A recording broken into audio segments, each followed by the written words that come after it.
Afternoon, guys, on this Sunday afternoon, Father's Day here in Australia. In fact, I'm going to do an update on our second experiment again, and although it's still fairly early, it's only been about a month since I put these cuttings in the ground in a pot.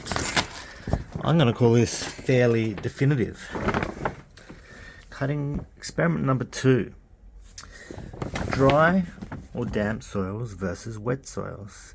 Now, in the last video we saw that some of these plants, and this was only a week ago, had small buds forming, and this is one of them that had just a tiny little bud on it. And I believe this one here only had a tiny little bud as well. And within that week, all of these plants have put on fully fledged leaves. And these are either in the plain water group or the watering every day, and in fact these are getting sometimes watered more than once a day. Sometimes they're getting watered twice a day. The tent itself is at quite a nice temperature, 23.7 on this shelf, 86% humidity, and it actually gets up as high as 99%, because in the last kind of few days, inspired by this Bordisotte Negra Rimada in particular, I am keeping the water levels high. I'm watering this multiple times a day. I'm spraying it down with water. I'm making sure that the humidity in this tent is extreme.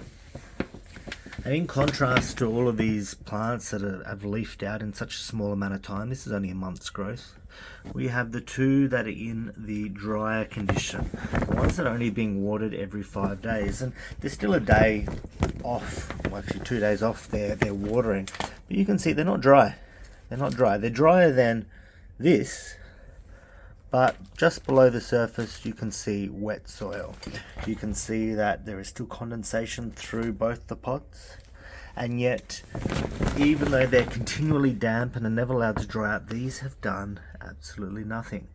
And some of these are off the same branch. This one back here and this one here off the same branch, and this middle cutting here and this middle cutting here is off the same branch, and these two here are both taken off separate branches as well. So I had 2 branches that I divided into the 6 cuttings.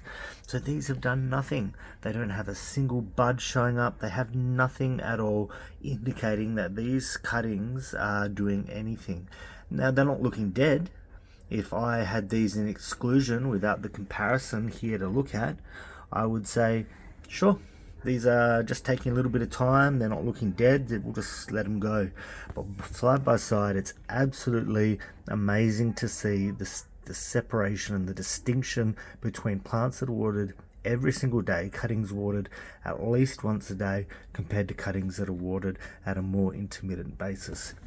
Now, having a look at the actual plants that are in plain water, which is obviously the most pure of the control groups for this particular experiment.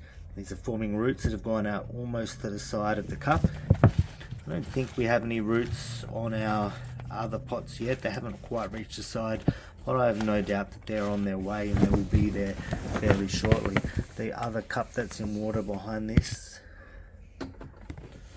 also has roots that are forming out nicely from the plant, and it just goes to show that our kind of preconceptions, that the idea that if we keep our plants too wet that they're going to rot out and die, is just absolutely untrue.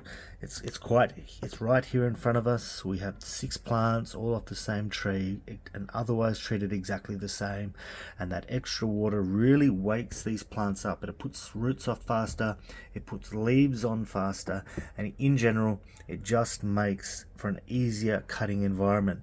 This Bordisotte Negra Rimada, I'm treating it the same. The previous 3 plants that I had that all failed, I was watering them intermittently like we're meant to, like most people would recommend. But this one here, even though it can't possibly have any roots, it's only been in the ground 4 or 5 days, it hasn't actually dropped any of its leaves yet. It still may, and I think that's just another factor of watering it every day, making sure that it's continually sprayed down and damped. And if anyone's interested in the way that I water the plants, I have a spray bottle here. I just pump it and I just spray it down and just give it a nice water all through there until water runs off the base of the plant.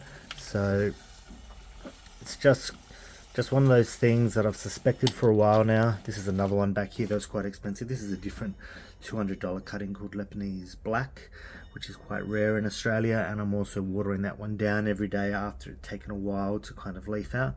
And since doing that, 3 days later, it has actually put on a green tip here. So I personally am absolutely convinced. I know that there's some out there that will still think that we're raising our risk of root rot too much, but this is just, in my mind at least, definitive. Maybe I'll repeat the experiment towards the middle of the year or something like that with some green cuttings. We'll see. But these are so far advanced of these that they might have to start getting fertilized and put a little bit higher up the shelf, closer to our grow lights, to make the most of them. I do want to see how this cutting progresses to fruiting stage. Meanwhile, experiment number 1 back there, I'm about to cut this one off and say this is an inconclusive experiment. Unlike experiment number 2, this one here, we had a single plant that performed well in the scored group, and we had 3 cuttings, 1 in the score group and 2 in the non-score group, that did absolutely nothing. And even though they're not quite dried out yet, they don't look like they're dead, they are so far behind the other one that I just feel like we're going to call it. Maybe I'll give it 1 more week to see if they do anything, and then I'll turf all these pots. This is an experiment that I will repeat again, and we'll see how we go. Maybe there was something wrong with the tree that I took these branches from. If you have a look at the cutting that has actually performed well, very thin branches, very thin leaves. If you compare the kind of diameter of that stem on this plant compared to the diameter of a stem on a healthy plant, it is about half the size, maybe even less than half the size. So I'll leave you with that on a Sunday afternoon, Father's Day in Australia, guys. All the fathers out there, happy Father's Day. And as usual, I'll see you in the next one.